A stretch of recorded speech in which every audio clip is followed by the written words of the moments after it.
This is a PSA announcement on earthquakes, presented to you by Michael Willis, Elizabeth Gonzalez, and Jason Melendez.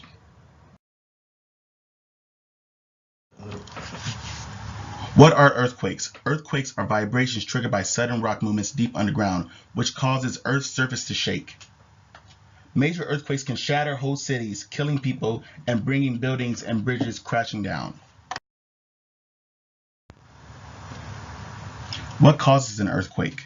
Earthquakes are caused by the movements of huge tectonic plates that make up Earth's outer crust.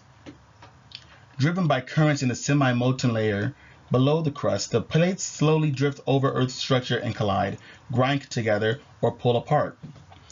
Earthquakes begin deep underground at a point called the focus. Rocks shatter at the focus. Shock waves called seismic waves radiate outward in all directions. The point just above the focus is called the epicenter, where most of the earthquake's damage occurs. What happens during an earthquake? As tectonic plates grind together at a fault line, the rocks on either side stretch to absorb a certain amount of pressure. Now, if the pressure becomes too great, the rocks shatter, releasing the shock waves that shape the surface. Buildings then sway and topple, and fires may start as gas and electricity lines are ripped apart. Where do most earthquakes strike? Most earthquakes and also volcanic eruptions occur on or near the edges of the Earth's tectonic plates. They are most common in the Ring of Fire, the name given to the edge of the vast Pacific plate that lies beneath the Pacific Ocean. Japan, the Philippines, New Zealand, and the western coastline of North and South America all lie in the major fault zone. Earthquakes are measured by seismographs. What are seismographs? The study of earthquakes is called seismology. Scientists measure and record earthquakes using devices called seismometers.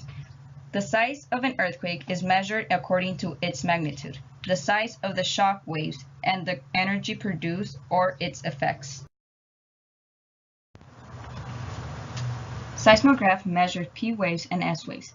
P waves. P stands for primary, arrive at the detector first. S wave. S stands for secondary, arrive at the detector of a seismometer second. P waves are longitudinal waves, which means the vibrations are along the same direction as the direction of travel. Now, S waves are transverse waves, which mean the vibrations are at the right angle to the direction of travel. Both types of waves can be detected near the earthquake center, but only P waves can travel through solids and liquids, whereas S waves can only travel through solids, meaning the liquid parts of the core blocks passage of S waves.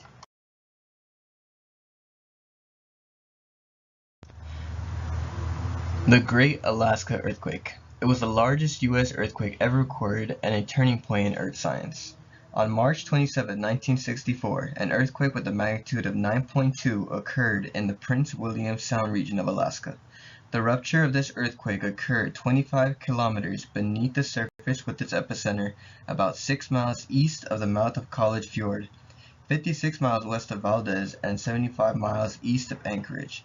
The earthquake itself lasted 4.5 minutes and is the most powerful earthquake ever recorded in U.S. history.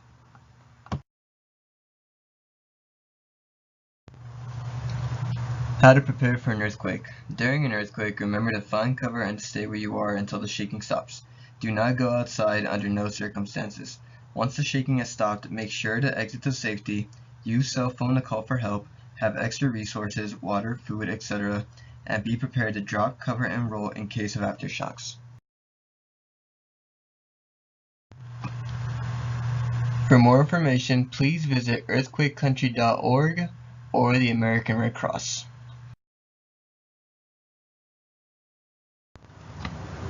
We want to thank everyone for listening. Be aware that earthquakes can happen at any time, so we must be prepared in case of emergency. Signing off now, and remember to Be safe from the quake.